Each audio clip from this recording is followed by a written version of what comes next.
रवि 8 साल बाद अपने गांव लौट रहा था। जब वह शहर पढ़ाई और नौकरी के लिए गया था, तब गांव में बिजली भी पूरी तरह नहीं थी। लेकिन अब सुना था कि काफी बदलाव आ चुका है। गांव के पास पहुंचते ही अजीब सा सन्नाटा महसूस हुआ। रात का समय था, चारों ओर घना अंधेरा और बस जुगनुओं की हल्की रोशनी थी।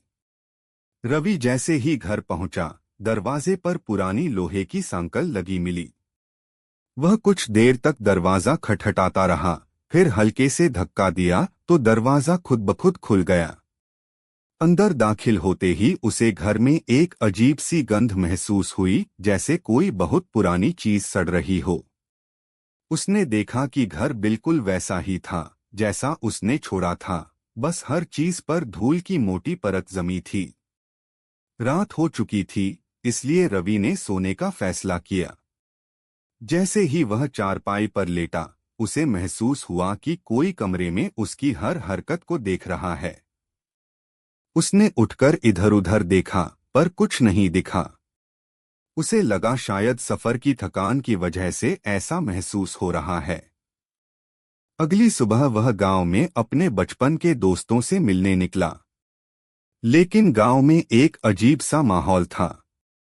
कई पुराने चेहरे गायब थे और नए चेहरों में अजीब सी घबराहट थी।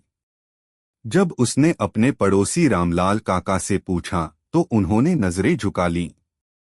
बेटा, तुम इस घर में वापस क्यों आए? काका ने कांपती आवाज में कहा।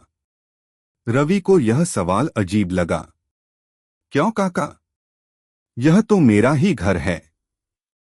रामलाल काका ने धीरे से कहा, 8 साल पहले जिस दिन तू शहर गया था, उसी रात तेरे माता पिता की रहस्यमयी मौत हो गई थी। किसी को पता नहीं चला कि क्या हुआ। और जब से यह घर वीरान पड़ा है, यहाँ अजीब घटनाएं होती हैं। रात में रोने की आवाजें आती हैं, परछाइयां दिखती हैं। किसी ने हिम्मत नहीं की इस घर के पास आने की। रवि को यकीन नहीं हुआ। उसने कहा, लेकिन काका, मैंने तो रात इस घर में आराम से गुजारी, कुछ भी अजीब नहीं हुआ। रामलाल काका ने उसकी तरफ डरी हुई नजरों से देखा। बेटा, क्या सच में कुछ नहीं हुआ, या फिर तुमने खुद ही कुछ महसूस नहीं किया?